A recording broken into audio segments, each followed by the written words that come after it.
رات کے 3 بجے تک مجھے نیند نہیں آ رہی تھی اور بلا آخر میں مجبور ہو کے اپنی بہن کے کمرے میں گیا تاکہ میں آہستہ سے اپنی بڑی بہن کو اٹھا کے اس سے بات کر سکوں۔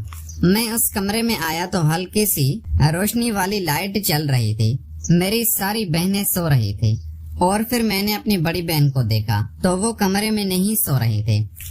میں بڑا حیران ہوا کہ میری بہن رات کے اس وقت کہاں جا سکتی ہے۔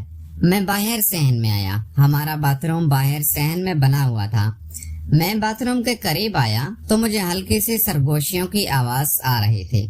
میں نے جو باتھ روم کے قریب سے آ کے سنا تو وہ میری بہن کی آواز تھی جو کسی کو کہہ رہی تھی کہ جلدی کرو، کوئی آ نہ جائے۔ اور کوئی بندہ تھا، بول رہا تھا کہ رات کے 3 بج رہے ہیں، اس وقت کون آئے گا، تم پریشان نہ ہو، مجھے سکون کے ساتھ کرنے دو۔ پھر میں باتھ روم کا کوئی سراغ ڈھونڈنے لگا تاکہ میں اندر ان دونوں کو دیکھ سکوں کہ اندر آخر چل کیا رہا تھا۔ پھر باتھ روم کے روشن دان سے جب میں نے اندر دیکھا تو وہ دونوں ایک دوسرے کو سکون دے رہے تھے۔ وہ لڑکا ہمارے ہی محلے کا تھا جو میری بہن کو سکون دے رہا تھا۔ مجھے کافی غصہ آیا۔ میں پریشان ہوا کہ کیا کروں، اور پھر میرے دماغ میں ایک ترکیب آئی۔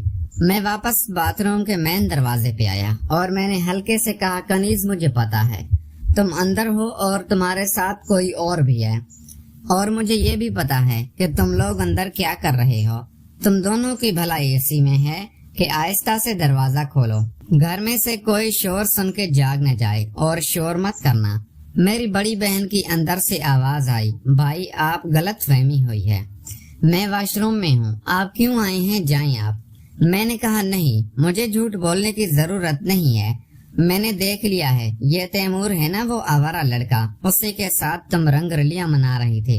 تمہاری بھلائی اسی میں ہے کہ دروازہ کھولو، ورنہ میں امی اور ابو کو اٹھا کے آ جاؤں گا ابھی۔ پھر کنیز نے کہا، اچھا بھائی آپ کسی کو نہ اٹھا کے لائیں، میں دروازہ کھول رہی ہوں۔ اور پھر آہستہ آہستہ کنیز نے دروازہ کھولا۔ وہ لڑکا تیمور وہاں سے بھاگنے کی کوشش کرنے لگا۔ میں نے کہا، خبردار تیمور، جو تم یہاں سے ہلے بھی۔ وہ بھی رکا رہا اور میری بہن بھی۔ پھر میں نے بہن پہ جھوٹا موٹا غصہ کیا۔ مجھے خیر پہلے شک تھا اپنی بہن پہ کہ شاید وہ اس طرح کے کام میں ملوث ہے، لیکن آج میں نے رنگے ہاتھ اسے دیکھ لیا تھا، اس کے پاس مکرنے کا کوئی چارہ نہیں تھا۔ پھر میں نے کہا کہ یہ سب کب سے چل رہا تھا تم دونوں کے بیچ؟ اور پھر میں نے اپنی بہن سے کہا کہ تم تو بڑا کہتی تھی کہ میں اپنے شوہر سے محبت کرتی ہوں، اس لیے میں دوسری شادی نہیں کر سکتی، پر یہ کام تو تم بڑے شوق سے کر رہی ہو۔ پھر میری بہن مجھ سے کہنے لگی، یوسف جو کچھ بھی ہوا انجانے میں ہوا، میری اس میں کوئی غلطی نہیں ہے، مجھے معاف کر دو اور یہاں سے چلے جاؤ۔ میں نے کہا نہیں، آج تم ہاتھ آئی ہو، میں اتنی آسانی سے تمہیں چھوڑوں گا نہیں۔ پھر اس نے کہا، یوسف تم کیا چاہتے ہو، خدا کا واسطہ ہے مجھے جانے دو۔ امی اور ابو کو پتا چل گیا کہ میں تیمور کے ساتھ تھی تو وہ تو مجھے جان سے ہی مار ڈالیں گے، پلیز میرے ساتھ ایسا ظلم نہ کرو، میرا پردہ رکھ لو۔ پھر میں نے کہا، اچھا تم اس تیمور کو بھگاؤ، میں تم سے اکیلے میں بات کرنا چاہتا ہوں۔ شاید تیمور پہلے سے ہی بہت ڈرا ہوا تھا، وہ یہ سنتے ہی باہر چلا گیا، اس نے میری بات بھی نہیں سنی۔ اور پھر میں نے اپنی بہن کو پکڑ لیا۔ میں نے کہا، جو یہ تم کام اس کے ساتھ کر رہی تھی، چلو باتھ روم کے اندر میرے ساتھ بھی کرو۔ وہ کہنے لگی، نہیں بھائی میں آپ کے ساتھ نہیں کروں گی۔ میں نے کہا، تمہیں کرنا پڑے گا ورنہ میں امی اور ابو کو اٹھا کے لاؤں گا۔ پھر میری بڑی بہن مجھ سے کہنے لگی، یوسف شرم کرو، میں تمہاری بڑی بہن ہوں، تم مجھ سے چھوٹے ہو۔ میں نے کہا، کچھ نہیں ہوتا، اس وقت میرا دماغ بہت خراب ہے، ویسے بھی مجھے تمہاری ضرورت تھی، میں تمہیں اٹھانے آیا تھا، یہ تو اچھا ہوا تم مجھے اس حالت میں مل گئی ہو، اب میں نہیں جاؤں گا خود کو بنا سکون دلوائے۔ پھر میں نے اسے ہاتھ سے پکڑا اور باتھ روم میں لے آیا۔ اس نے کہا، اچھا رکو میری بات تو سنو پہلے۔ پھر میں نے کہا کہ ایک ہاتھ میں پکڑ لو پھر بات بھی بتاتی رہو۔ اس نے کہا، نہیں، پہلے میری ایک شرط ہے، میں بعد میں تمہیں پورا سکون دوں گی۔ میں نے کہا، اچھا بتاؤ، جلدی بتاؤ۔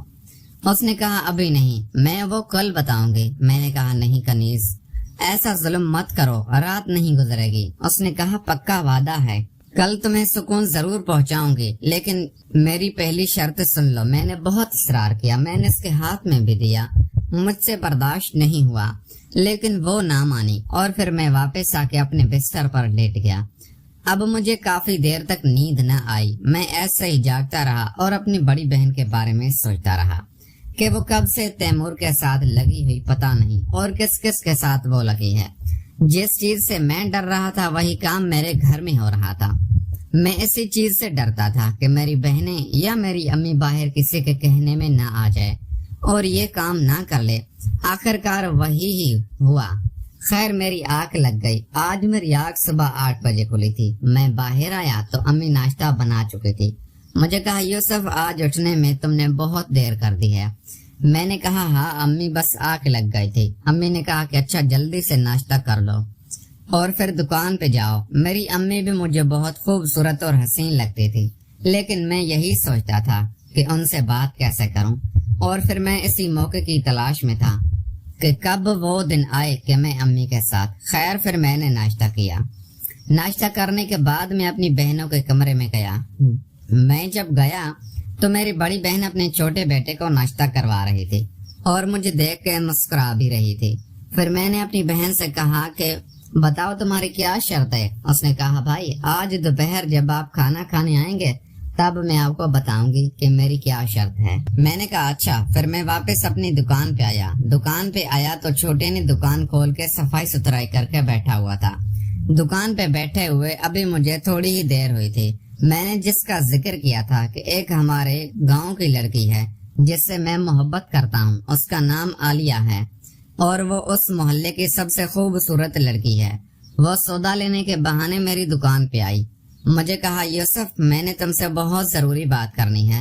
تمہارے پاس کوئی فون ہے؟ مجھے دے دو تاکہ میں تسلی سے تم سے بات کر سکوں اور پھر دکان پہ میں بات نہیں کر سکتی. میرے پاس ایک بٹنوں والا موبائل تھا. میں نے اسے وہ موبائل دے دیا. میں نے کہا جاؤ گھر جاؤ اور پھر گھر جا کے عالیہ نے مجھے فون کیا. مجھے کہا کہ یوسف مجھے تمہاری بڑی یاد آتی ہے.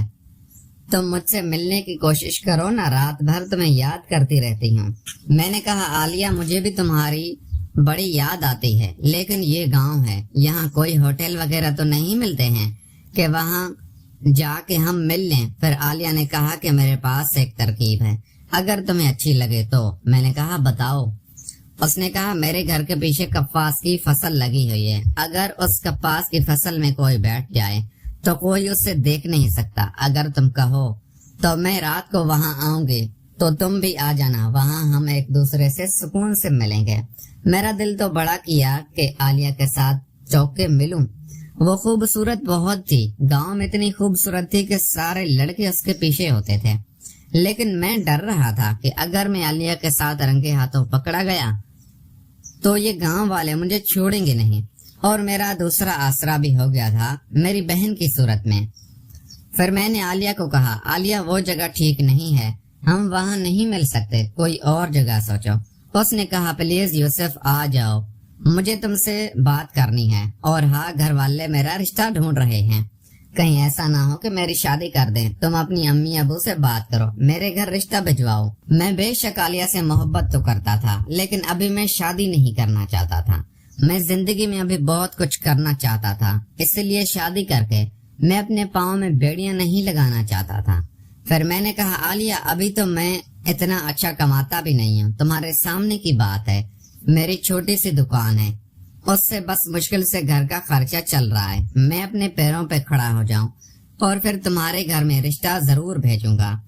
پھر عالیہ کہنے لگی تب بھی کہ جب میں کسی اور کے گھر چلی جاؤں گی مجھے کوئی ضرورت نہیں ہے اتنی دولت کی. جس حال میں بھی مجھے تم رکھو گے میں اس حال میں تمہارے ساتھ راضی ہوں. یوسف خدا کے لیے وہ تمہارے بغیر میں نہیں رہ سکتی. حالات کچھ میرے بھی ایسے ہی تھے. عالیہ سے شاید میں سچی محبت کرتا تھا.